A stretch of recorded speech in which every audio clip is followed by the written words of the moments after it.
Good evening to our viewers. We've been looking forward to this opportunity, and finally we have both Willie and Sue Hepburn chatting to us tonight. Clint, it just gets better every week. I was actually just thinking now, Patrick, what is better than the pure sound of a V8 is another V8. When you're watching that. Willie and Sue, welcome. We really are looking forward to having this discussion with you. And as we've said before, this is not a question and answer situation. This is purely a chat with the legend of South African motorsport. And there's been a few of them around, but few can claim to have a longer career in the sport than you, Willie Hepburn. Good evening. Thank you, Patrick. That's Clint. Good evening. Now there's a good reason why we have both of you on the screen tonight, because we want to see what Willie Hepburn is like from both sides of the fence. And Sue's been rubbing her hands together for this opportunity. So maybe we should start with you, Sue. Introduce us to yourself, please. Okay, I've known Willie for a very long time. Met him in Cape Town. Sorry. I'll just hold on. We've got a bit of a feedback problem there. I'm no longer next Lift to up you. your voice a little bit, Patrick. I'm happy to hear you. I think it's because they're in the same room or next to each other on two different devices. Can we have you move a bit further apart, please? Okay, is that better? Yeah, now you come More. through clear. Now you come through clear now, that's fine. Okay. That's better. I think there's a bit of feedback between the two phones there. Yes, I was next to Willie. So this way I can talk to you, won't actually worry about it. He can't throw you with anything from that distance, can he? No. So please, Sue, tell us who is Sue Hepburn? Well, I met Willie long ago in 1973. He came to Cape Town for a drag meeting in July, I think 1973. And we hit it off well. And he came down again, and then I came up to Joburg, and I've lived up here ever since. We were married in 1975, and that's a long time ago. But yeah, it's been very, very exciting. There's never a dull moment, and always very, very pleasant to be involved with somebody like Willie and just grow with him and his history and his motor racing. Well, we have to compliment you on the way that you have become the historian for Willie Hepburn's career. Amazing the amount of photographs and clips and stuff you've collected over the years. But then it should be easy because the man's been around forever. He has indeed. Oh, Willie, He that's the doesn't first think compliment he's- we can. That's the first compliment we can pay you. You married a Cape Town girl. Well, originally I was from Zimbabwe, so I Don't have spoil it those now. genes. Don't spoil it now. Willie, we've got to start off with you. We would love to know who's Willie Hepburn before he became a racing driver. Where do you come from? I was born in Durban in the south, and my folks moved up here when I was still very young. And my dad was a motor mechanic, so of course we used to fiddle at home. And then I became a motor mechanic apprentice when I was 16 years old. And of course, one guy who was a 50-year apprentice, he had an old Chevy, a 58 Chevy two-door, and he put a big GMC engine in. So that was the beginning of the learning bit. And then I went from there to work for Basil Green, and we used to hot up Anglias and Cortinas and various cars. And then from there, I bought myself into a Morris Minor, and I put a Cortina engine in it, and things led from one thing to another. I raced the Morris in at Kyalami in 1965, and I started 36th on the grid and won the race. Well, that's an incredible achievement for a debut. I would hate to say that what was the opposition like, but I presume you were just going like the clappers. Well, I'd never raced around Kyalami. I hadn't done one lap around Kyalami in my life before I started that race. In fact, the week before, I went out to do a lap, and I actually spun in the S's and bent all my wheels. So I had to go home and make some new wheels, which means I didn't get back to the track in time to qualify. So they just let me start in 36th position. So I had to learn the track and how to race right from the word go. I did see a photograph of the Morris ending up on its side, and it looks like clubhouse. So there was some, yeah, that's it. So there were a few mishaps along the way as well, but this car proved very successful for you. Well, during that race, the second heat at the end of the day, I arrived at clubhouse, and because I was in the lead, there was some oil on the track, and I spun the car and it rolled over because of the sand on the outside of clubhouse. But fortunately, I didn't get hurt, and then I repaired the car, and then I did a couple of hill climbs at the Krugersdorp hill climb, where I think I still hold a saloon car lap record up there. Willie, how did you make the decision? What did you have a specific career in mind with motorsport, or were you just doing it for the fun at that stage? I was just doing it for the fun of it, to enjoy the car, and it was my road car. When I went to Durban with it like that, and as I say, it was just something to do with a car that I called a fast car in those days.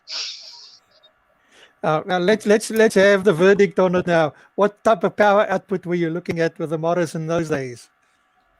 I haven't a clue. As I said, I worked for Basil Green, and we used to do porting of cylinder heads and putting camshafts in. I made my own inlet manifold and banana branch for it, and I did my own porting on the head, and it just seemed to work out. The car used to go quite nicely.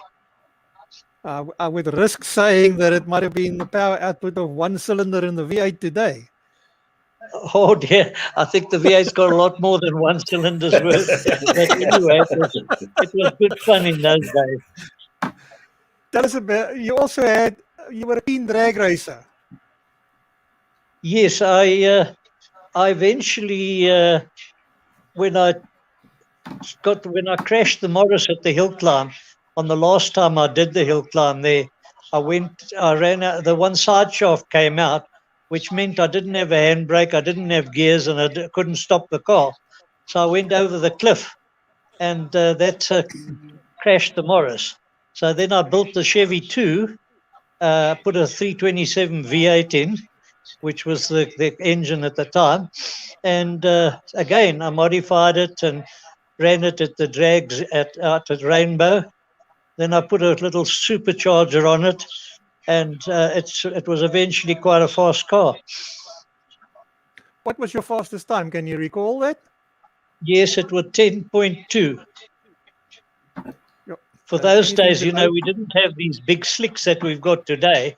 They were narrow little, what they call cheetah slicks. But the car used to pick the front wheels off the ground. Obviously had the back suspension working quite nice. And it used to carry the front wheels the whole of first gear. Yeah. A beautiful sight in those days. And obviously one of the quickest cars around. So once again, I presume this is where the love for the V8 came from. Yes, that was the start of it. And one thing led to another. And eventually in 1989, I built this Opel record, the same Opel record. And it's been running ever since. We've certainly seen a few of them. That's a picture of it in 1989, yeah. It's certainly a beautiful motor car, and also an era. We're jumping around now a little bit, but we have to speak about the manufacturer's challenge, and we'll get to that eventually. But I have to touch on it. We've had some unique series of motorsport in South Africa that have been hugely popular, only to go bang at the end every time. Yeah, the manufacturer's challenge car was General Motors contracted me to build a car, and I wasn't that knowledgeable at the time, but by 79, I sort of knew a little bit about cars, and I built a car, an a Chev record, not an Opel record, and I took it to Kyle Army for a practice, and it wasn't working so good. So Jeff Mortimer took it round, and I believe he told Basil von Rooyen, Willie's going to kill himself in that car. So I went back home, and I did some modifications, and that was basically the steering I didn't have right. But I got it right, and the very first race for that car was the Grand Prix as a supporting race for the Grand Prix in 1979. And I put it on pole, and I led from start to finish. Sure. I'll stick my neck out and say it. I think that was still the most beautiful of all the manufacturer challenge cars.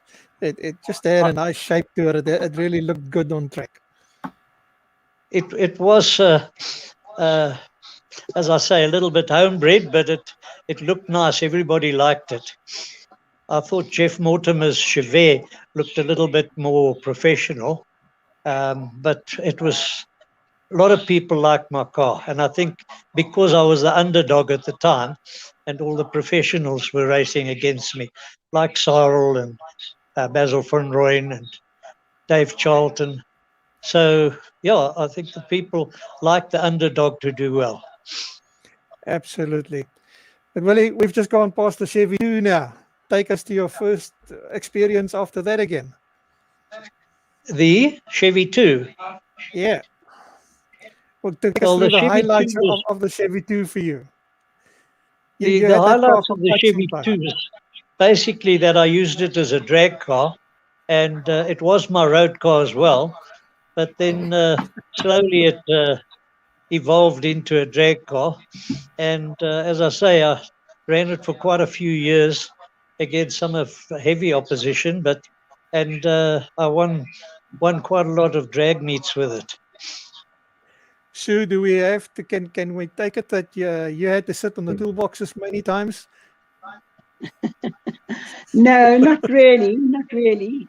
But I know the one time when we were going down to Cape Town, Willie and his mechanic were in the front of his Chevy C10 truck, which also went really fast. And my sister and I were lying in the back on top of all the petrol, because you had to get a permit to carry the petrol in those days. And yeah, so we couldn't complain. We couldn't do anything. But yeah, he's been around.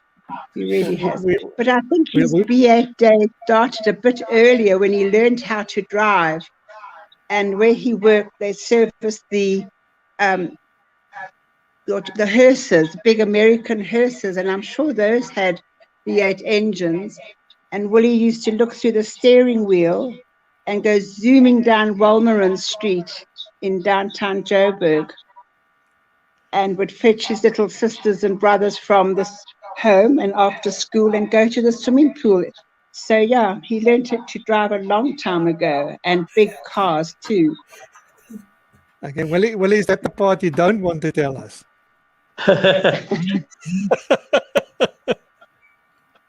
Well, how far off the mark is that for having you start driving? Well, I was only 16 years old, so I couldn't get a driver's license.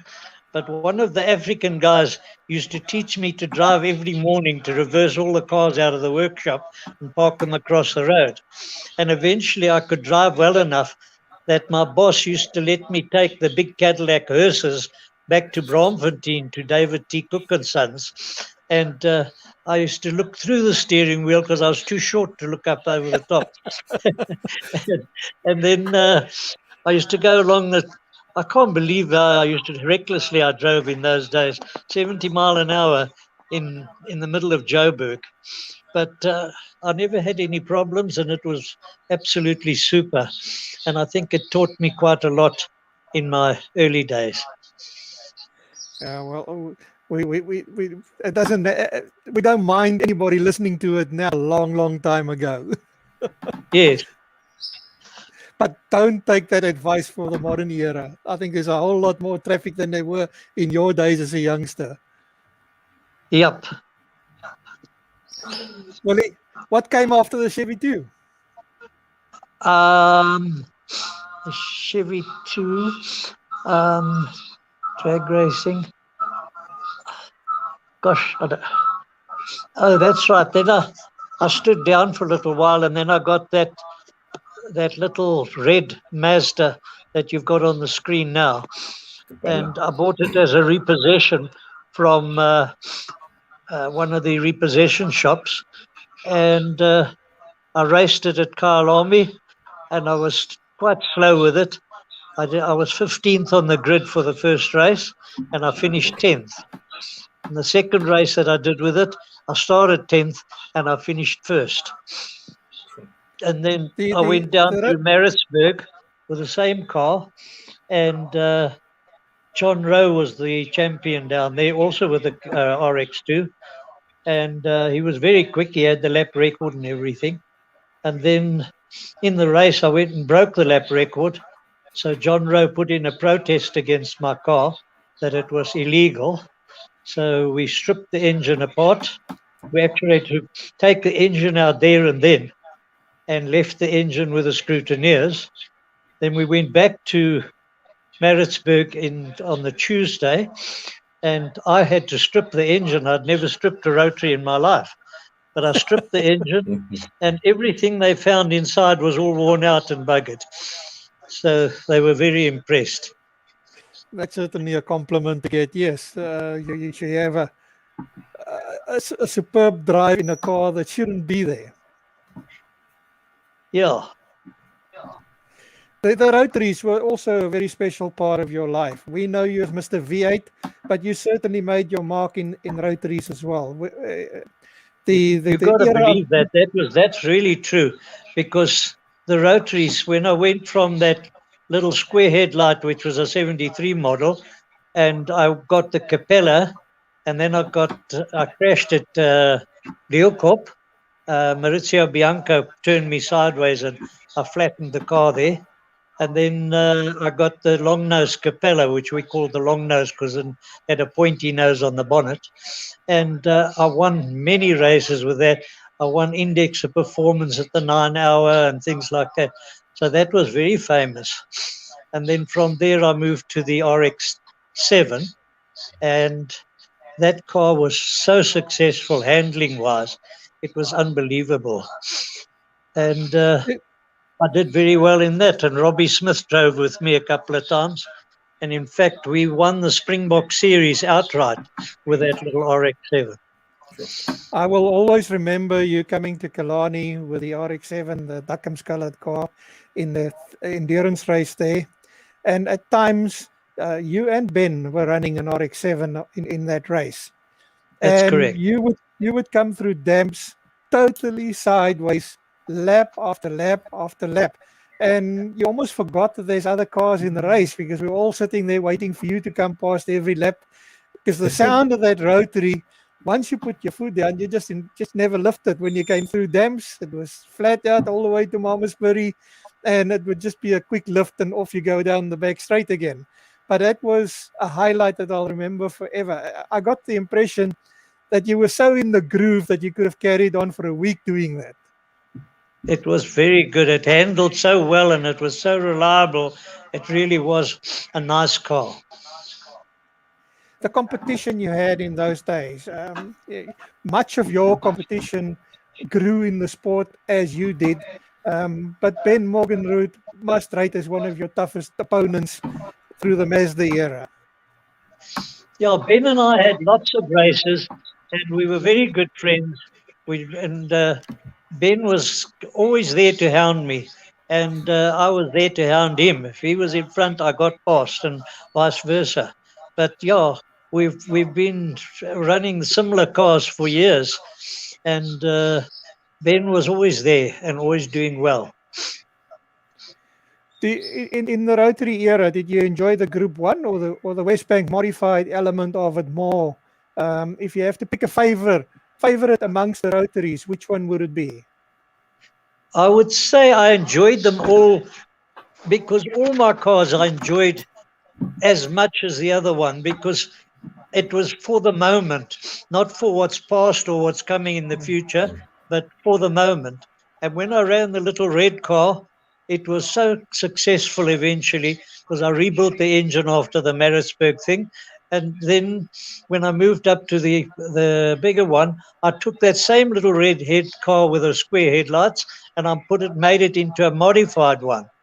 And that car was right there or thereabouts against the likes of Eddie Carson with the BMW, etc. And eventually, after I'd made that into a modified, then the following year, Samcor, or Sigma at the time, gave me the X von der Linde rotary, which was modified by Henny. And I did some tricks on that. And I was the first car to actually beat Eddie Carson in his BMW. No, that's no mean feat. Eddie was also not an easy guy to beat. Once again, you've traveled the whole country. You've done races, well, international races. But in South Africa at that time, you were racing in classic circuits like Welkom. And I don't know whether I would presume you also visited Zimbabwe circuits as well. Yes. I didn't do much racing in Zimbabwe, but when I had the Chevy 2, I took it up there to drag race. And then I took the record up there 1 year. But unfortunately, I broke a conrod in the practice and I had to come back. But yeah, I've raced all over the country and every single racetrack you can think of. Well, the reason why I'm asking that question now is even the circuits have evolved over the years. But in those early years, which of the circuits would you have considered your favorite? I think they were all quite favorite. Brandkop in the Free State, which existed in those days, was a nice circuit, was a tight one. And Kyalami, of course, has always been favorite, particularly the very early version of Kyalami. And I've raced it all 5 versions or changes of Kyalami, right up to the latest Toby Schechter, Toby modification. We are definitely going to only have time for about half your career. But the good news is, as we've discussed earlier, this is program number 1. And if we have to do 10 programs with Willie Hepburn, we'll do so. But that'll be wonderful. Thank you. I've got so many fans out there that absolutely love me. And you can't believe how many messages I get for getting well that I've had. That there's thousands of people have contacted me. So there is many fans out there that still love me and my racing. And I'm hoping to do it still for a while. Well, so do we. But at this stage, I'm not going to feel guilty then when we run around a little bit in this program and we literally just skimming off the top and covering a little bit of each car, because we can go into depth on another opportunity. So let's move past the Mazda RX-7s and the West Bank era. Where did it take you then?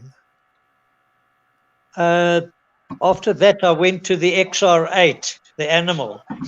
And what had happened is, because I was doing well in the Mazda, and Sigma and Ford gave me the Animal, which was the ex-Serge Damsu car, Group 1 car. And I modified it, as you see the picture there, A3, and I raced that. And it became so famous because Roger McCleary used to call it the Animal, And then because there was a mistake right in the beginning, in that Ford sent to me that the car standing down in Neisner, I must go and fetch it. And when I got it back here, they realized they'd given me the wrong car. It was the John Gibb car. So then they got the other car to me, which I then modified. And then they said, well, I must just keep the John Gibb car there in case I need it. So eventually I modified that to exactly the same as my animal, put all the same sort of running gear and everything. And that became quite famous because guys like Bobby Scott and the guy from Pretoria Brick, Van and Bricknell. they drove Oh, no, the car, sort of lent the car to them to race. But the main animal, I had so many good races with Ben and Tony Viana that everybody used to scream and shout for me. Again, I was the underdog with a car that it was untried. There was initially quite a bit of a problem with the engines. You tended to blow motors early. It wasn't very reliable in the beginning. Can you elaborate you won't on that? believe it, but I went over to the States and I bought 2 cylinder heads from Jack Roush and a crankshaft and conrods and pistons. And when I put the engine together, being a Ford, I wasn't used to it. And I couldn't get the oil pressure to stay right. And eventually, after I'd run bearings a few times, to the point where Ford were actually withdrawing their sponsorship, that I phoned Jack Roush, because I'd met him personally, and I said to him, what am I doing wrong? So he said, what cranks have you got in? I said, it's those ones that I bought from you, because I bought 2 of everything. And he said to me, but those are cross-drilled cranks. The main bearing clearance must be much tighter. So I closed the clearance down. I was used to the Chevy where you can run 3,000 clearance. But on the Ford, those particular cranks, because they were cross-drilled, they needed smaller bearing clearance. So I closed it down to 1.5 thou and never ran a bearing again in my life with that car. It became legendary, as you quite rightly said. The other problem you had with it is occasionally the wipers wouldn't work. Not occasionally, only once. We started the race in Cape Town and we went down the main straight. And as we went over the start-finish line, both wipers just stopped. And that was me. So I couldn't see anything in front of me. So I put my head out the window. Now, the thing that the people always ask about that photograph in particular is, isn't that illegal in a race to loosen up your safety belts and peer through the window? Why weren't you black flag? I never admitted taking the safety belt off. People said you can't get your head there with a safety belt on, but I never admitted it. So I never got into trouble. But Willie, put a different angle on the race altogether. but Willie, there's a few questions you need to answer about that car tonight, and one of it is that, is there still an animal or one of the 3 cars still around? There's a rumor going around there's still one standing in a garage. No, there is one in a museum in Pietermaritzburg. That was the number 2 car, what I call the Awa car.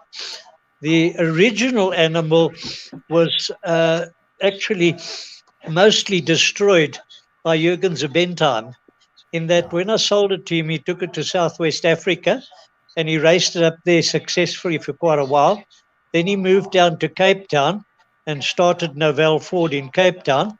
And then because he was now running against cars like the Record and that, he couldn't get it to go fast enough. So he cut the front off in front of the windscreen and made a space frame there, and it still didn't work. So then he got himself a Mustang, a proper West Bank car, and that car was put to one side. So then it wound up on the side of the mountain up in Cape Town, and it was lying there rusting. And then some coloureds got hold of it, and I got it back. So it's sitting here in the backyard. Nobody knows about it, but I've found enough Sierra parts to put it together like it was. In fact, it's right now it's having the roll cage fitted. You must thank the colours, eh? Well, so, let the cat out of the bag now. When do you intend giving that its debut? yeah. The thing is, I've got so many projects on the go. I've got the Chev SS, which I'm rebuilding. I've got the Animal, which I'm rebuilding. I've got the Morris 1000, which I'm rebuilding. And I've got quite a few other projects. I've just built up a little Chevy Can-Am, which is not quite finished. I was hoping to finish it in time for the next race, but that'll have to wait till I'm well again. Okay. Well, And let's change the question. Sorry, Clint. When are you opening the Willie Hepburn Motor Museum? No, that's not likely. There's a guy up here called Steve Katurba. He's got a fantastic array of museum stuff. And I donated all my trophies to him. He's got a whole wall full of trophies. And it's really a beautiful place. And I think that's where the record's going to wind up eventually. Well, that's only in another 20 years' time. Yes.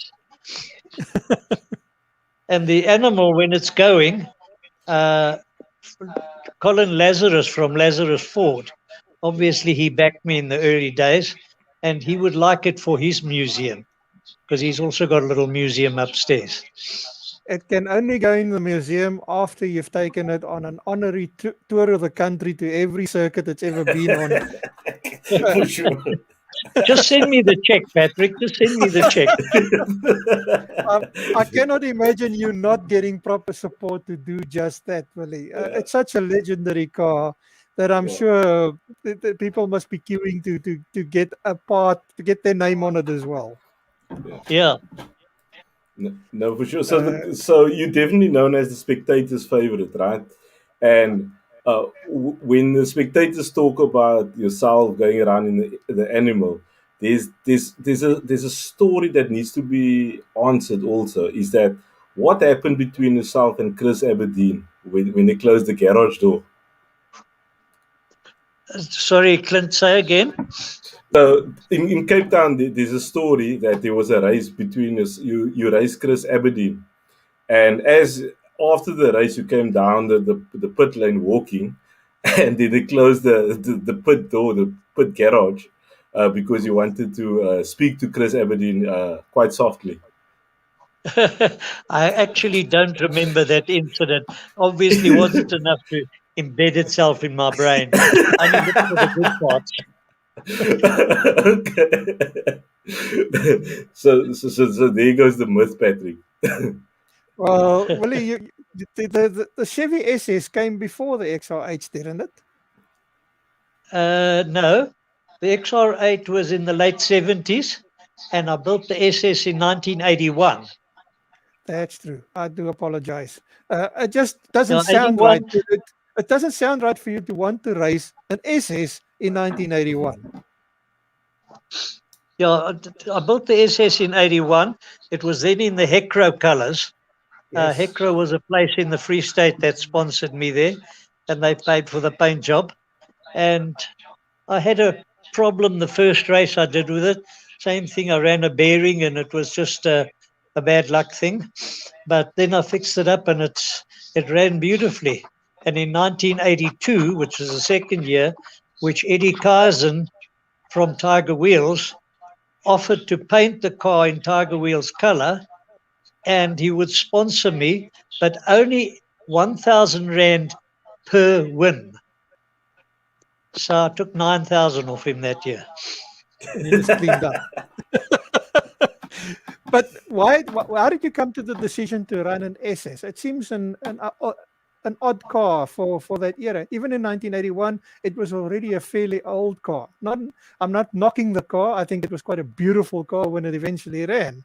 but it seems to be a strange choice for motorsport. Yet you made it Yeah, work. no, it probably was, Patrick, in that it was a great, big, heavy lumbering car. And in those days, you couldn't strip the car down to bare metal like they do now and make fiberglass everything. It was full body work. It had wipers and all that sort of, the dash was complete and original.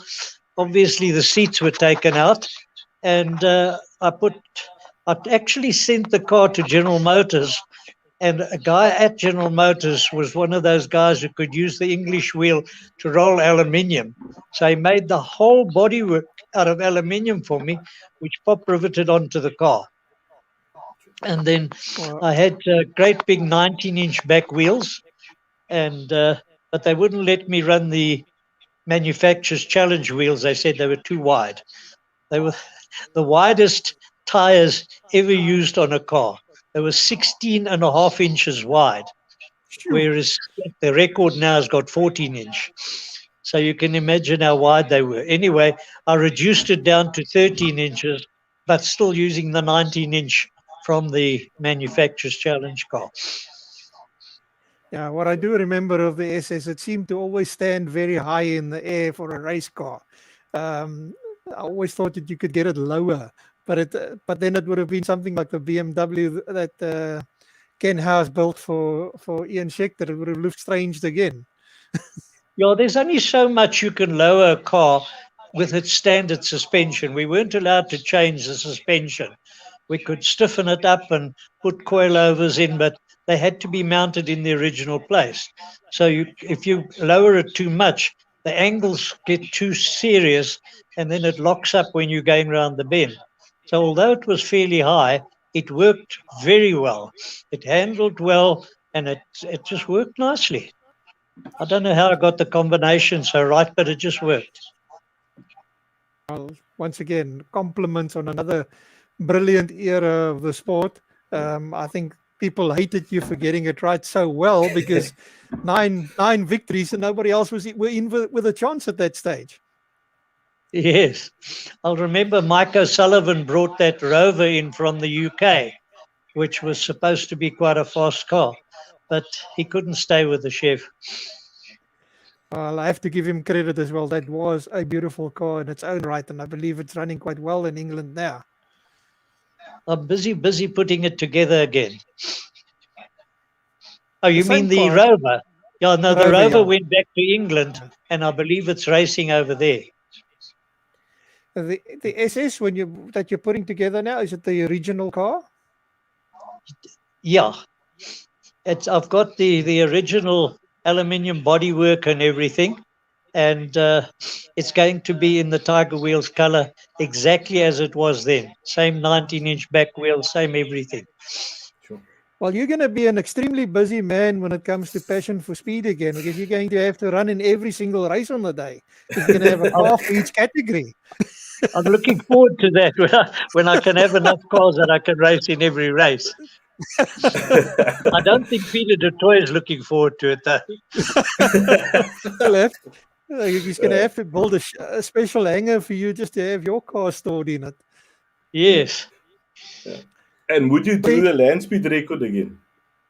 Why don't you take us through that with the Pontiac? The Pontiac was a car that a friend of mine had built in the States, and he brought it out here, and it was very highly geared in that. It had a 427 Chev motor in it, and it worked well. And what happened was he asked me if I want to do the speed record with it, and we arranged everything. And then he chickened out, and he thought that I might throw it into the bushes. So he said, no, if you want to race the car, you must buy it from me. So fortunately, in those days, I could afford to take it off him, which wasn't a lot of money then.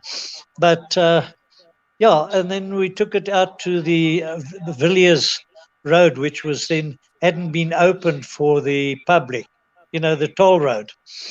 And we started from the toll going that way. And the first run I did was 193 miles an hour. And then the second run, I missed a gear it wouldn't go into fifth gear, but I still got up fast enough to make it at a top speed of 372 kilometers an hour. Not being funny, that must have been, even for you, must have been a bit of a nerve-wracking ride. It wasn't. The car was very stable, and I had no problem. The only time I would say got a fright was the window on the Pontiac at the top. It doesn't have a frame, so just the glass rests against the rubber sealant, and at over 200 k's an hour, it popped open, and we taped it with clear plastic tape, so you couldn't see the tape. Taped it so it wouldn't pop open, but it was started going, and then pop, and it was open, and I really jumped out of my skin. But other than that, it was fine. No, it was a beautiful handling car. It was unconventional in the way that you prepared it, because I believe the tank was on the back seat or something to that effect. No, I had a 44-gallon drum mounted where the back seat would be, full of water for the intercooler, because it had a water-to-water intercooler. So we put the drum half full of water and fill it with ice to keep the charge into the engine cool. A very unique situation you had there as well. But whilst we're on the topic of interesting cars, the car behind me now is also a long story that you can tell us. That is Ray Cohen. Ray Cohen used to live here in South Africa, and John Ten put most of that car together. It was a McLaren M8C, and it had a Chevy 350 motor. Then Ray asked me to drive it at Swartkorps, and I won both races against Gary Dunkley, who was in the little B19. And then at the next thing, Ray moved to Canada, and he took the car with him. He had it totally rebuilt by somebody in America. And then he invited me to come over on July 4th weekend to come and drive the car. So I arrived there at like 2 o'clock in the morning, and we went straight out to the track. And I practiced it a few times in the morning. And then when we started the race, I started in 6th place and I finished 5th. And then the second race, I started in 5th place and I won the race. And then the third race, I was leading by miles and it started raining. So I had to be careful, but I still won the race. So I won 2 out of 3 and finished 5th in the first one. I was still learning the track in Seattle, Washington. Well, it doesn't take you long to learn a track. If you can win from the second race you do on it. Well, you know, I think, Patrick, good racing drivers, or shall I say, people who've got the feel in your bottom, what's happening, and the eye to judge distances makes a big difference. You know, like if you look at a rally driver like Sarel, I mean, he's arriving totally blind into a whole lot of bush, and then he's got to judge how much stopping distance he's got. And that comes naturally, I think. And not everybody can do it. But I think I was just gifted in that it came naturally to me. Because most of the tracks I learned quickly. You just touched on another aspect that I do want to ask you. I love rallying, as you know. But I never saw Hepburn ever try his hand as rallying. No. That's not true. They did. They had a Group 1 rally where we had to use standard Group 1 cars, and I went fairly well. I can't even remember where I finished, but I remember I hit a pothole and damaged the front suspension a bit. But I did finish. But it wasn't my thing. I wasn't a rally driver. Is it a totally different approach that is required for it, or is it just a case of you like it or you don't? Say again? is it a totally different approach required, or would you say it's just a case of you can make up your mind, it's just not for you, or what made you make that decision within one event? No, you see, rallying is slightly different in that if you start off rallying, you learn to slide the car and how early to slide it. Whereas with racing, you learn to brake late and to turn in late and to get the grip of the car under you. But then when you go rallying, especially in a standard car, your judgment's all wrong and you keep sliding off the corners. And I didn't do too badly, but it wasn't my piece of cake. Yeah, well, you're too busy in any case to find the time to go rallying still as well. Hold on a sec. I'm nearly in time for my grave. Give chance. No, don't go there. Say that. The other thing I find, well, and I think everybody out there respects you for that as well. In most of the professional pits and stuff, if you walk in there, you'll see handfuls of people working on the car, preparing it for their driver. But Willie Hepburn is the driver, but he's also the mechanic in the sweeper and the driver towing the car to and from the circuits. Somewhere along the line, you must get tired as well. No, I didn't get tired. I could work late at night and I could work on the car at the track and things like that. And I mean, even when we've got big problems and we have to work hard right up to the time of the race, I've never really had even a thought about it.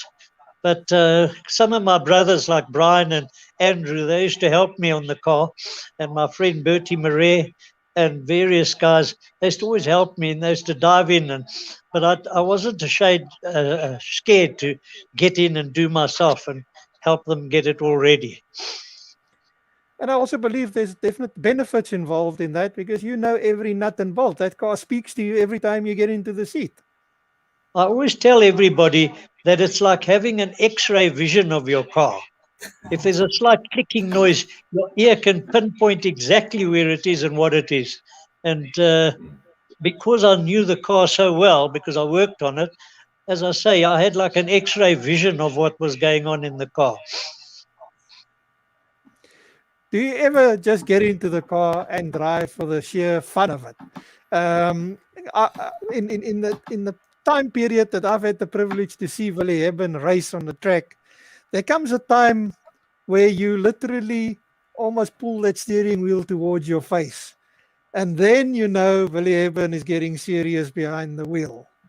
Do you experience that as well? Or you don't even notice it, I presume? Instinctively. No, I think, as I've said to people, it's not just the winning, it's the enjoyment of racing the car. And even when I was doing some, like you showed earlier on, where we went around Kyalami with a passenger in the car, I wouldn't drive at 10/10 because I always respected the person next to me and I didn't want to ever hurt them. And I realized that I had an extra couple of 80 or 90 kilograms of person in the car, so it would change it. But I always drove well within myself when I had a passenger in the car. And the other element... I've never really scared them to death, you know. No, we don't expect that from you because you scare us standing on the outside watching you drive it. Willie, yeah, sprint racing compared to endurance racing, you were pretty good at both. Yes. Would you have a preference between the two? I'm not really an endurance racer, but I did the endurance races because of the sponsors, and I always did fairly well. As I say, one of the races with a Group N car, I got or Group 1 car, I got the index of performance overall. So the car was reliable, and I think that's got a lot to do with it. As I say, I have an X-ray vision of everything in the car, and I prepare it knowing what sort of things can go wrong. And obviously I did well. With the RX-7, Robbie Smith and I won the Springbok Series overall. And because the car was so reliable, we just won every race, or our class in every race. And talking about sprint races, are you doing the Samola Hill climb that's up and coming soon? Unfortunately, I've had to withdraw from the Samola because I don't believe I'm going to be well enough by then. And I've still got the engine out of the car, which I was busy preparing to make sure that it's reliable for the hill climb. But I have phoned Jeff Goddard and apologized and withdrawn the car because I don't want to get there and then have problems, you know. I'd rather play it safe and wait for next year. Well, we don't want you to give away any secrets, but over the years you've had many a great opponent. And without considering this a low blow question now, who would you consider your all-time greatest rival on track? I would say Ben Morgenrud and Tony Viana. They were both, as Tony would say, a borsvleis. And a tick will stick to you. And we had some English races. I didn't really respect the factory drivers because they had cars built for them and they were four-wheel drive and turbocharged. They could gear up as much power as they need, you know, like with Chris Aberdeen and various guys. In fact, even I think Hans Stuck raced in Cape Town against me with a record. But yeah, I respect Ben because he did most of the design and work similar to what I do. Would I be correct in saying that that was a golden era in South African motorsport and something that to a certain degree I feel is wrong with the modern era? In those days, you guys were creative. You built cars from nothing and it became almost a household name in South Africa. The manufacturer challenge cars. There were no other cars like that in the world. You guys created them here locally. It's like rallying with the Hannes Groblers and those guys building skylines and never knows what all that were never on the drawing board to become what they did. Yet they became almost cult vehicles. Your Opel and the triple rotor Mazda, Animal. You can name them one by Capri. one. Yeah, they have followings to this day. Yeah. The guys remember them as though they were racing today. For sure. Yes, no. As I say, those were the days when it was really competition. Today, it's how much money you pour in or how much you can sulk and get your way. Sulk. I still enjoy my racing. And just recently, a lady phoned me that I've known for a long time, not personally, but by name, and that we've communicated. And she asked me, she's got to go in for a heart operation. And she asked me, would I please, before she goes in, take her around Swartkops? So I made a special afternoon, went to Swartkops with a record, and I took her around for a couple of laps. And she was so thankful. In fact, I spoke to her today at length, and she's going for her heart operation now in September. Well, that's an awesome gesture. And that was a precious moment. Absolutely. But now you've also just opened a can of worms because you even mentioned earlier you've got a following worldwide. How do people keep tabs as to what Willie Hepburn is up to next? Have you got social media running for yourself? Is there places where people can go and look up the history that Sue has spent so many years collecting on you?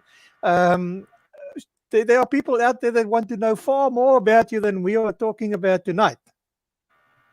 Yes, unfortunately, I'm not a computer or a telephone guy, and I hardly ever look up even the Facebook things. And Susan does all that for me. In fact, if it wasn't for her, I wouldn't be on the screen right now because she went to the trouble. Our Wi-Fi was down and got me connected via the phone through you. And otherwise, I'm too deaf for that. You can tune a V8 though. That's all that counts. Behind me, you'll see yourself and Jürgen Zubentime together. He was the man that took over the Animal from you. But it's fantastic to see that you are keeping tabs on all your old cars. If you look at the American way of doing things, they have a museum collecting every ace car that's ever been in the sport of NASCAR and Indy cars. Yet in South Africa, there's no museum. There's no opportunity to sing the praises of the legends in South African motorsport. I find that a sad aspect of South African motorsport. Yeah, the problem there is that there's a couple of small museums.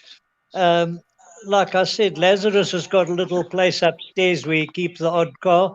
Guy in Natal, Scribanti's uncle, I think it is, he's got a couple of cars there.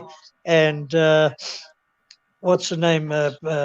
Has got a museum which he's slowly collecting collectible cars. Got some of the rally cars there and things like that. So they spread out. Whereas in America, there is so many thousands of race cars. And like the other day, they sent me a pic of a guy in the USA who's got like, about $4 million worth of, $40 million worth of Ferraris. And they're all collectible ones. So it's where the money is. That's where it is. Willie, we're slowly but surely running out of the first hour here. But take us to the Camaro and the Capri era. The blue Camaro with the Penske car. Now That's it. I just have car, will modify. And I ran that, believe it or not, with semi-slicks. I never ever put big slicks on it. And it was so successful. It handled so well and it went so well. And it was nothing special, but I just got the combination right. And I won so many races with it. In fact, in East London, I set a lap record of 127, which a lot of the modified cars can't get to. And it just handled and worked. And it was virtually a complete steel-bodied car. A very, very impressive looking car. And was it in fact based on the Mark Donoghue car, or was it just the color scheme that you liked? You won't believe it, but the guy who was sponsoring me at the time was importing Sunoco fuel from the States.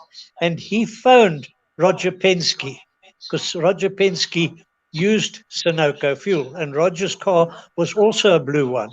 So he said, would you mind if we called it the Hepburn Penske car? And you'll notice on the car, that's exactly Roger Penske himself okayed it. Well, that's it. That is quite a compliment for a South African-born race car. Yes. And then, of course, the Capri that gave you a little bit of a surprise coming through turn 5 at Killarney. Yes. But the Capri, I just built it up and got everything working nicely, and the car, as I say, handled quite nice, and that led to me racing it very successfully.